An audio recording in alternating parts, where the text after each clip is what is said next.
Há muitos feridos, choram de angústia e de dor, clamam por proteção e por paz.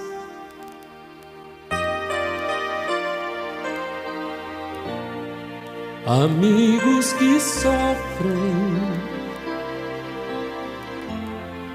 sua necessidade atende hoje, não deixa um soldado ferido morrer.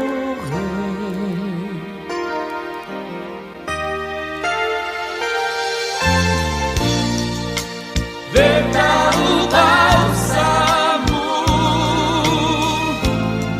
e a ferida sarará.